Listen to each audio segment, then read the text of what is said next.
Yahoo! Hello, welcome to Bring Something to the Table. This is Shelby. I'm Leslie. And Cash is down here Cash, our fur baby mascot. saying hello. Well, I don't think I've posted any pictures of him like on our social media, so I'll have to. That's a great idea. You should do that. A little bit. And if you are listening to this, we also have our video. So we do video as well, and that is on YouTube. Yes, there will be. Hopefully these microphones did not just pick up his stomach gurgle and So his burp. we'll have a link to that in case you want to, see what we're doing when we're chit-chatting. And fortunately, we tend to have complementary clothing. It's worked out that way. We Yeah. haven't talked to each other. Oh, Okay. this doesn't always happen, but it sometimes just does. And we He- love Cash. Sleeps until the very last moment, and then as soon as we start doing something, he starts shuffling around. So, anywho, we're back for episode 5. I know. Rocking and rolling. Yeah, Love it. which is crazy to think about. But we will be, now that we've like released a few back to back for 3 weeks, I think we're going to be doing twice a month now. Right. And then we'll see where it goes from there. So for everyone that's been listening, friends have been texting me and they're like, wait a second, I think I mentioned like chopping my hair or bleaching it last episode. And my friend was like, excuse me? Like, we haven't talked about this. Are you okay? I did have a friend who listened and gave me a suggestion for a fantastic mascara. So I am happy about that and can't wait to try out her suggestion. What is it? Well, I forgot now, but she sent me a picture. I have to pull it up. Okay. That's okay. Well, I can do that while you're talking. We'll link it in our show notes. Yes. And then tiny little shout out to friend Christina Mao, who owns Salta Events. I realized I have her, I can't see this, but I have her swig cup. Oh, yeah. From today. She had a really yummy sounding margarita recipe. She did. I saw that. I shared that on our social media because it looked amazing. It was for Cinco de Mayo. Yeah. So I shared that. I don't know if anyone saw it. I know we're like into mid-May now, so make it whenever you want. It doesn't need to be a holiday to do so. Here I have it. It's called Liquid Lash Extensions Mascara. It's a tubing mascara for sensitive eyes or a liquid lash volumizing. So I'm going to try that out. Where can you get it? Oh, sorry. Never mind. We'll figure that out later. You don't have to do that right now. It's called Thrive Cosmetics. Oh, yeah. I've heard of this. Okay. Let's see how much it is. $26. I don't know. I mean, that's less expensive than eyelash extensions. Oh, God, yeah. More expensive than my Maybelline, but that's okay. Or actually, I use Benefit is what I've been using. $26 is on par with like anything at Ulta or Sephora. Okay. So, and tubing mascara. Have you ever used it? I think that I have years ago. So I'm sure it's improved because it was probably more than 10 years ago when I tried it. So when you wash your face with normal mascara and it like runs and everything, it's really hard to get off.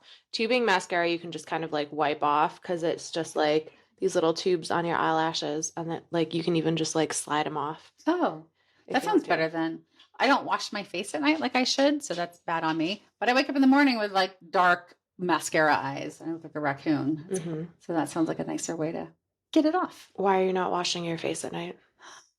You know what, Shelby? I'm 54, and I'm not going to change that habit. I'm 55, and you should wash your face at night. I know, and I'm saying 54 years, and I have not washed my face. Like, I will if I wear a lot for a photo shoot or something during the day, but otherwise, my eyes to think about. Allegedly, it ages you 7 years every time you don't wash your face at night, but I think that's false. I disagree because I don't think I look as old as I feel. No. If you don't, I don't know. Anywho. But yes, I so do as I say, not as I do, and everyone should wash their face at night. Yeah. PSA. Just that's the one thing I'll do, even if I'm like drunk. Like even if I'm intoxicated when I get home, I will always like wash my face. But sometimes I don't brush my teeth, which I know is what's worse. Who's to say? It's Now a I do preference. brush my teeth, but I won't wash my face. So I don't know why I don't know what that's about. Who knows? I definitely take my contact lenses out because sleeping in those suckers, Oh it's not yeah. fun. I can't do that. Because you have to like rip them off in the morning Oh and my it's gosh. like Yeah, the actually worst. painful. It is. We Okay. digress yet again. But Anywho, welcome to bring something to the table with Shelby and Leslie because that's what we do. and we are here right now to talk about what we're bringing to the table this week. I'll go Yes. first. Okay, that sounds Yes. great. I have a lot actually, but I think the one thing that's made me very happy and excited this week is my orchid is growing again. Oh, And it's great. so this is the third time it's regrown. My best friend Julie got this for me it was a Valentine's Day gift, I think in 2021.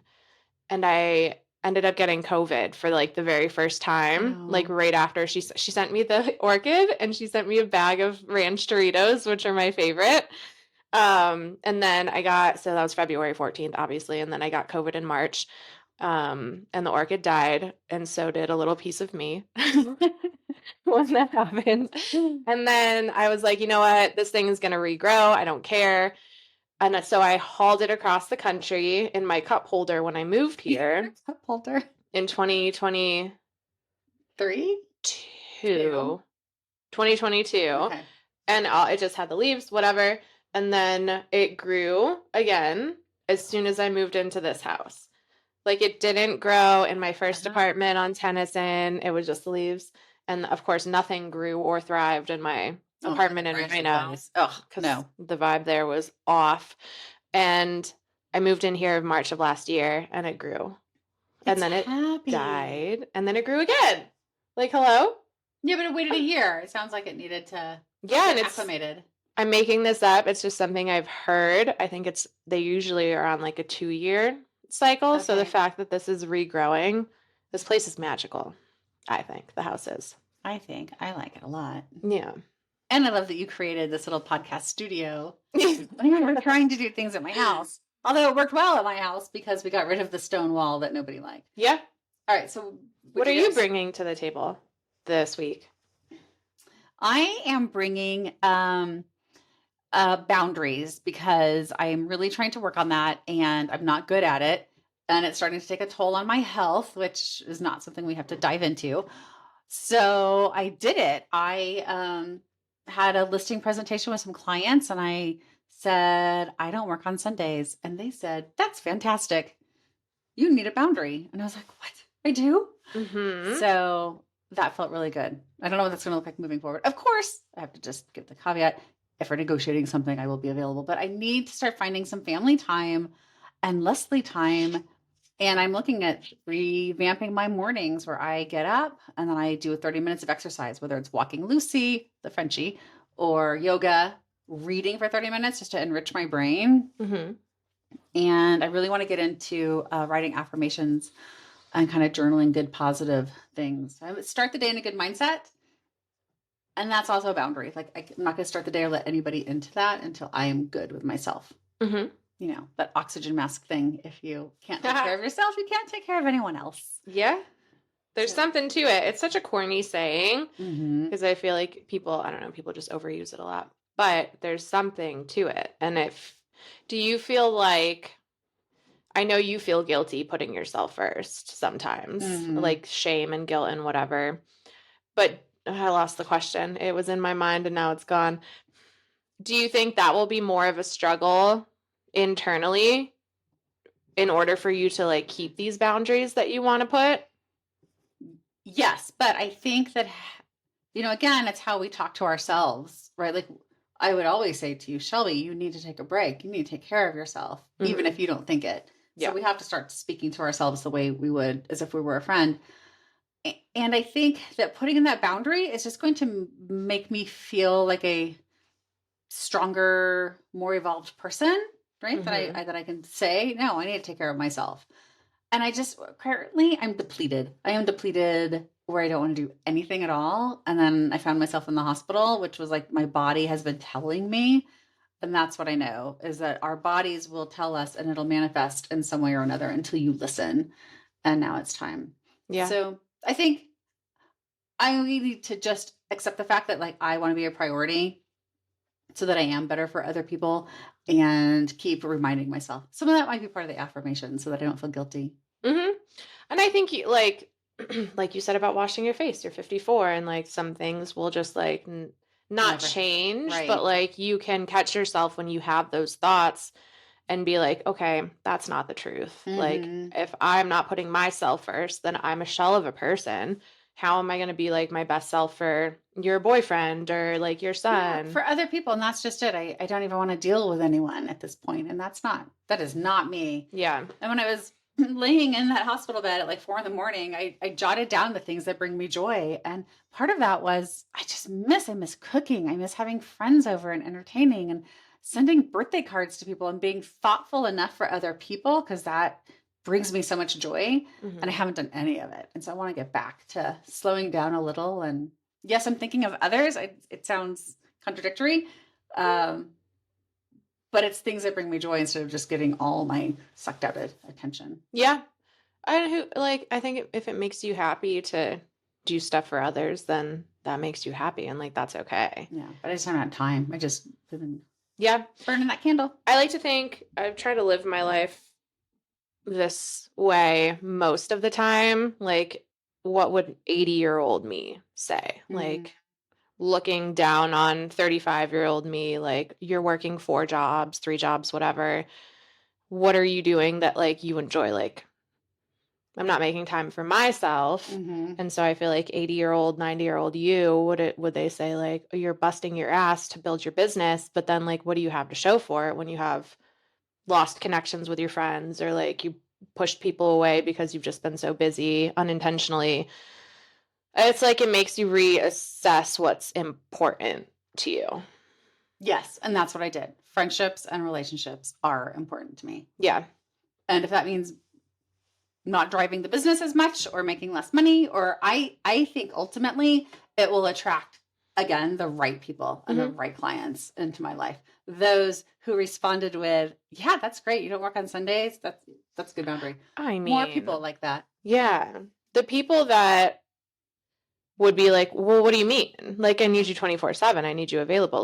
Like you said, those are not the people you want to work with Mhm. because they'll bring like way more negative stuff to the table, I think, than what you're willing to deal with. Like, you don't have to deal with that shit. Yeah. And I've noticed that too in like a corporate setting, Oh because like gosh. no job is perfect, obviously. Like I used to be available like at all hours and like work so hard to the point where like I got so stressed once that I cracked a molar Were you sleeping at managing. night and like No, in grinding? the daytime Oh my because I gosh. was like clenching my teeth so hard that I cracked my freaking tooth. And so that was the turning point where I was like, I don't care if this client gets pissed at me because I'm not available at 8 p.m. Like, Hmm. grow up. Nothing, we're not saving lives. I work in tech. Exactly. Like, I'm building an app or managing a project where people are building an application. So, like, no one's life is on the line. I don't need to be cracking my tooth here. And those are not the people I want to work for. That's not how I want to live my life anymore. So I feel like it's just constantly you're just reassessing what you're willing to like put up with in life and work and love. And love, which is the perfect segue to actually today's topic. Only 15 minutes in, whatever. Yeah, We'll get there.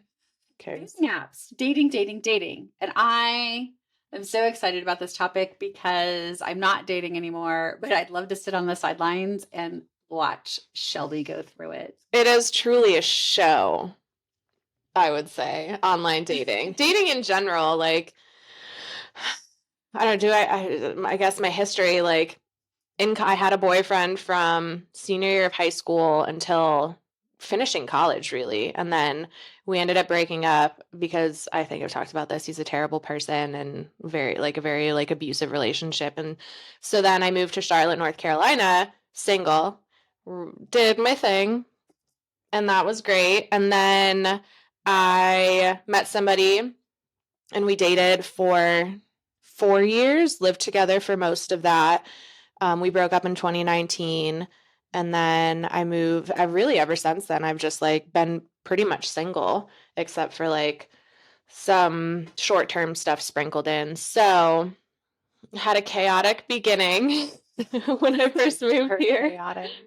And then I've just kind of like taken a break from dating. Well, last summer was quite busy for me. 'Cause I got on Hinge and I was just like going on so many dates. There were a lot of them, and I don't think necessarily all bad. It was all good experience and growing, and Yeah. you were busy though. Yeah, very busy. And it was great, but it got to the point where I was like, I'm overwhelmed with this sounds so silly, but I was like, I'm overwhelmed with how many people like I'm going out with and talking to right now. Yeah, it can be. It was like another job. Right. So I basically since like mid to late last year, I took a break and I'm like, whatever, I'm not on the apps. Like I would love to meet somebody in the wild. That hasn't happened and I just got bored and I wanted validation. So I got back on Hinge and this other app called The League, which is I'm not a fan of. And I don't know how much we want to talk about that. Oh, yeah, I've heard not. I understand what it is, but I've heard not great things about it. Yeah.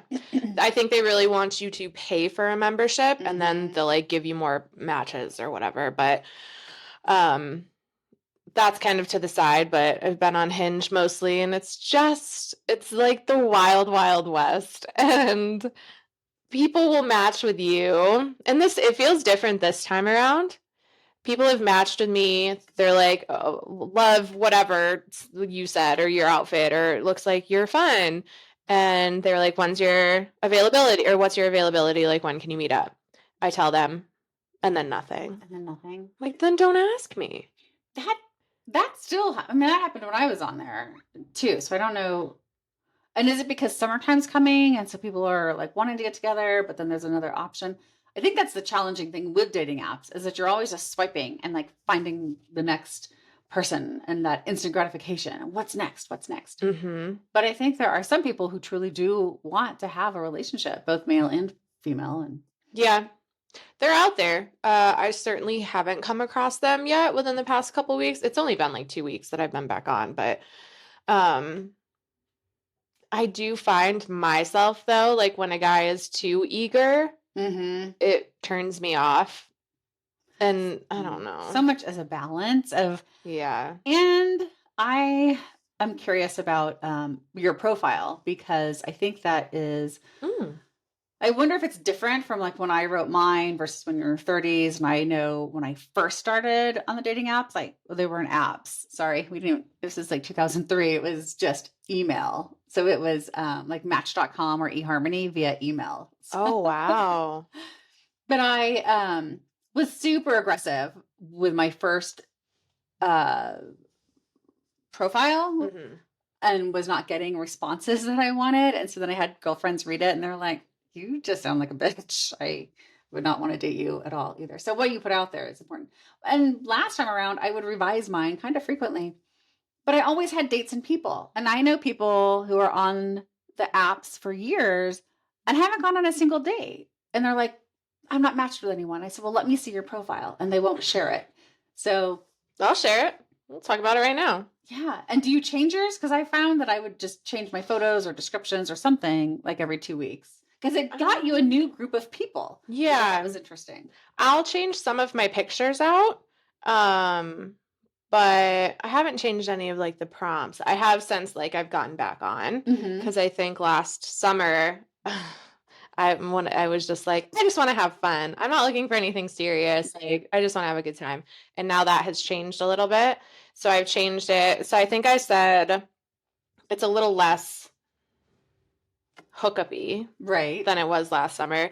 I said something about how I go crazy for guys who are handy and who can fix things because that's important to me now, like I've realized.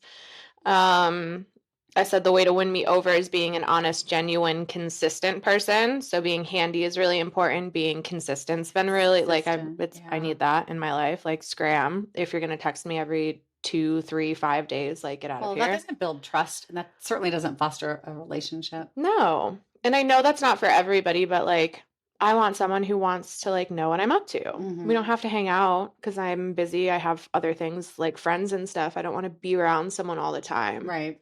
But be consistent. Or communicate that with like, Well, I don't know. Like, hey, I'm a doctor. I can't answer your I don't know. Exactly. Like, I Brad. can get to you at 10 o'clock tonight, but Yes. but not don't just ghost. MIA for 2 or 3 days. That's not No, you work in finance, Derek. Like, you're not that busy. And then the last one is dating me is like being down to fly by the seat of your pants, go on adventures, say yes to things, try new things, and never settle down. So I think that describes you very well. Did a friend call that out, or are you that self-aware that you wrote it so perfectly? I just did this myself. Yeah. Okay. That was amazing. Because I've done the work. Like, hello, we're in therapy. Mhm. And she's really, my therapist now has been with me for the past year. So she's like been a part of like a lot of the growth that I've gone through and been with me through like the chaotic stuff too. Mm-hmm. So now I know like, okay, I'm no longer settling just for like attention. Like, you need to have something to back it up. Right. And I'm going to say those things that like I actually want. So no, I wrote it myself, yeah. But I'm always open to like criticism or like suggestions or whatever. Well, I want to look at your photos then afterward too. I'll show you. I think they mostly like show who I am. It's like a very close picture of my face. Oh, sorry, they are a little. Oh, here, let me show How do I you. make them big? How do I make them big? You can view it There we go. and then scroll. Oh, that's so pretty. I've also realized like I want someone who will go to like Red Rocks and dress up in silly outfits. Like, one of my friends' boyfriends like loves doing that stuff. A couple of my girlfriends' boyfriends love it. And I love, I love that you guys are all dressed up because I love how you guys do that. That photo is amazing. Where was that? It was at this girl's birthday party at Dave and Buster's. Oh my gosh. Tracksuits were required. Oh my gosh. And then you dancing. There was a video. Oh, Shelby, this is awesome. So I feel like those represent like who I really am. You're putting your Mountie. Hello. Your money where your mouth is. Exactly. Like you said, I'm up for adventure, and this just encapsulates, because you're always up for something.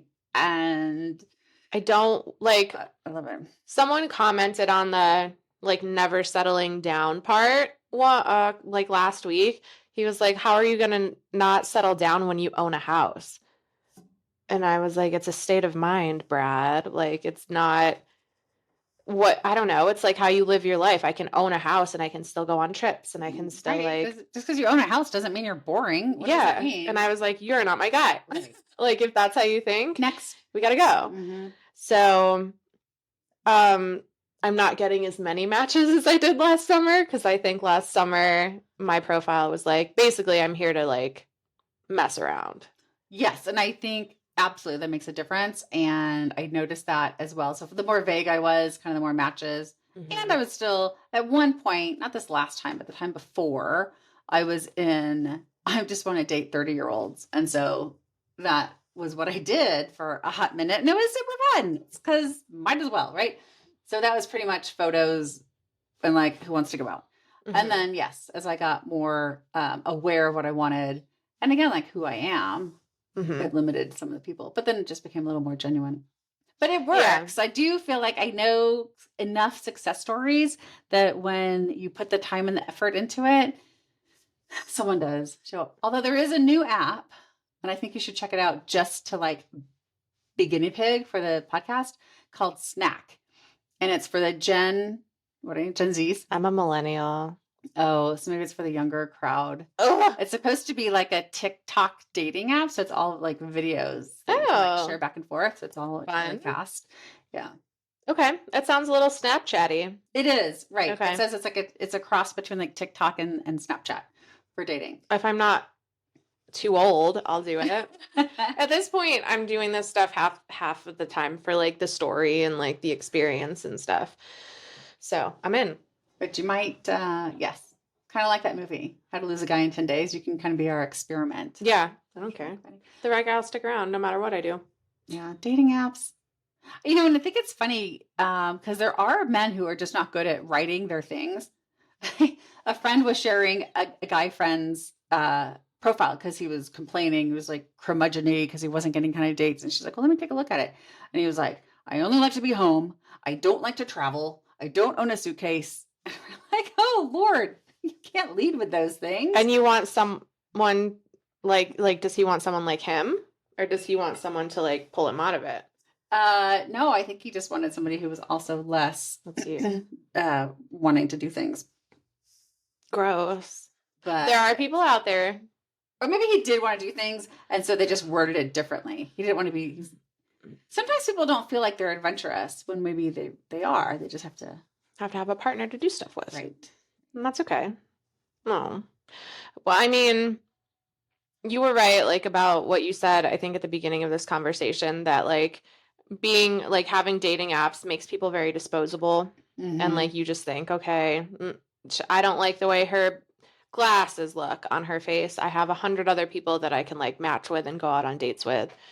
So I think that plays into the part of people just like ghosting and It does. Oh, I'm sorry, I didn't finish my thought. So I know there's some men who do like hire professionals and they get like dating photos done and they have somebody kind of help them right there. And those are, I Good think, for serious you. people that Yeah. are looking for a relationship. And yeah, I love that Yeah. for them. And I support it. That makes me nervous, which is, I feel like it's counterintuitive because I'm like, okay, in reality, this guy is very serious about finding the right person. So he wants to put his like best foot forward. But then I'm like looking at that as like sort of desperate. mm-hmm. And I know that like that's not the right way to look at it, but that's just where my mind goes immediately. Yeah. Well, what I don't like is when you like you're jumping back on and then you're going to see somebody who was on a year and a half ago and it's the same profile with the same photos. I Like come did. on and mix that up. I Yeah. don't like that. And I don't like how like on match.com you have a name like I don't know, werewolf 123 or something like that. Mhm. Mine was just in time, THYME, because I liked cooking. It's cute. It was dorky, but Oh, mine would it was be. like 15 years ago. But you'll see that those people use that as their name, like on Hinge. And that's weird because it's not, you're supposed to use your real name and be verified. And if you can't create a separate profile for a separate dating site, What are you doing here? Yeah. Yeah. I did see a guy that I actually went on a date with still on Hinge, and it popped up yesterday. And he still has the same pictures. He was nice. He lied about his height. He said he was 5'10". I'm 5'4". He was my height. It's like, Pat, just be honest. Like, this was like the second time this has happened. And it was him, and he brought his friend, or like he had a friend in town, and I was like, bring him. And I brought my friend, Courtney, and we went out together, and like he ended up getting drunk. Oh. To the point where like he was starting to like slur his words a little bit, and I was like, that's just not attractive. No, that's not attractive. Don't do that. Not for a first date. Like, and nobody should do that. Women, men, no. I would never. I mean, I nervous drink, so like I'll have like 2 drinks probably, and then I'll feel it, and I'll be like, all right, that's enough. Like, I don't want to slur my words. Right. That's not attractive. Not attractive. So then Courtney and I left, and we got pasta. So hope you're doing well, Pat. So great. Yeah. So anyways, I'll keep everyone up to date on. Thank you. We'd love to hear it. Yep. The Shelby Adventures in Dating. Yeah. Those of you who are doing it, we would love to hear from you. We'd love to hear success stories. And maybe one day we have people write in with all of their crazy stories. Yeah. Because those are kind of fun too. Yes, I would love that. I was sharing a story with some of the girls that I work with at the fitness studio this morning about just like some of the dating stuff, because a couple of them are single, and I think it would be fun to have like listener submissions, or that'd be super fun. Have some of the gals on. My we'll end it with this story. My Mitchell's dad, so my first husband, we were still pretty good friends after we divorced, and he was all over the dating apps. And so he'd gone out with this woman who was sharing a story, and she had gone on a first date with a guy who wore a t-shirt that said, "I love the P word." Yes, on their date. I mean, at least it's that, and it wasn't like, I love penises. Gross, sir. You need to put some effort. People need to put some effort into those first dates. Sorry, go ahead. Well, I think sometimes there's people who are like, no, they should just see me as I am with no makeup or whatever. And I feel like, no, like let's put our best foot forward. Yes, we want to be liked for just who we are, but We should present well. Mm-hmm. I think it makes a difference. They're just sabotaging themselves from the start. Like, then don't go. Don't be on the apps if like you're just gonna pull that shit. No, you're wasting everybody's time. One of my friends, we can close with this story. Sorry, this is true, I promise. One of my friends, a girlfriend, doesn't go all out with makeup or hair or clothes really on a first date. She's like, I'm gonna give you the least, and you like me or you don't. And I don't agree with that because then I will feel insecure if I don't feel like I look good. And that's on me. I get that. And whatever, I don't know what that means internally, but I was just like, no, like put some mascara on. I don't know. Don't you like, I feel better and I like am more confident when I look good. Yeah, I like looking good and putting on makeup. And no, I feel like it's just not making any effort at all. And so then you sure as hell better not expect a lot out of that man and expect them to put through the effort, because that's what I really can't stand is the hypocrisy that can belong. I've witnessed that with people as well. Yeah. I think that is there for sure. Mm-hmm. But that's fine. If it works for her, it works for her. And that she digs her heels in on that, and I respect it. All right. Well, to each his own, and that's what it's all about. Kind Yeah. of like we accept one another and how we're going to get dressed up or not get dressed up, or how we want to show up in life. Mm-hmm. And if we don't like how someone's acting, then we cut them out respectfully. We do. Because, boundaries. And we shift our seats at our table. We do, to make room for other like-minded people who are going to lift one another up, be growth-oriented, and bring something to the table. Mm-hmm. And that's a wrap. That is a wrap. On episode 5. This was fun. I liked it. Yeah. Okay. Bye. Thanks. See you later. And that's a wrap of another episode of Bring Something to the Table. We hope you enjoyed diving into the wild world of candid conversations with us. Remember, you can catch all of our episodes on your favorite podcast platform. And if you love what you heard, don't forget to subscribe, rate, and review. Your support means the world to us. So until next time, keep embracing the messiness of life, keep seeking those shared experiences, and always remember, you deserve a seat at our table. Bye. Bye.